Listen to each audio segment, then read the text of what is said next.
எங்கள் நகரப்பகுதியில் இருக்கிற ஆட்டோ ஓட்டுநர்கள் ஆட்டோ சங்கத்தில் பதிவு செஞ்சு புதிய ஆட்டோ வாங்கினா 75,000 ரூபாய் மானியம் கொடுக்கப்படும். அதோட இந்த நடைபாதை ஓரமாக கடை வைத்திருக்கிறவர்கள் கூட்டுறவு சங்கத்தில் வாங்கிய கடன் முழுவதும் தள்ளுபடி செய்யப்படும். புதிதாக கடன் வாங்கினா எந்தவித ஜாமீனும் இல்லாமல் 2 லட்சம் ரூபா குறைந்த வட்டியில் அவருக்கு வழங்கப்படும். மாற்றுத்திறனாளிகள் கூட்டுறவு சங்கத்தில் வாங்கிய கடன் முழுவதும் தள்ளுபடி செய்யப்படும்.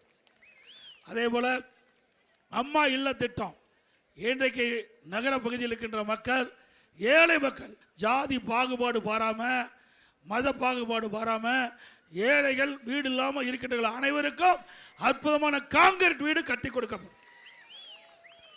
அதோட பட்டியலின மக்கள், ஆதிராவிட மக்கள், அரிதிர மக்கள், அவர்கள் குடும்பத்தில் திருமணமாகி தனி குடித்தனம் போகின்ற பொழுது அந்த குடும்பத்தாருக்கும் அற்புதமான காங்கிரீட் வீடு கட்டி கொடுக்கப்படும். அதோட ரேஷன் கடையில் வழங்கப்படுகின்ற அரிசி சற்று தரக்குறைவாக இருப்பதாக என்னுடைய கவனத்திற்கு வந்திருக்குது.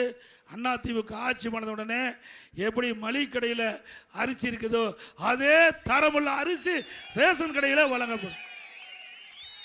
அது எவ்வளவு செலவானாலும் பரவாயில்ல, அற்புதமான அரிசி ரேஷன் கடையில் வழங்கப்படும்.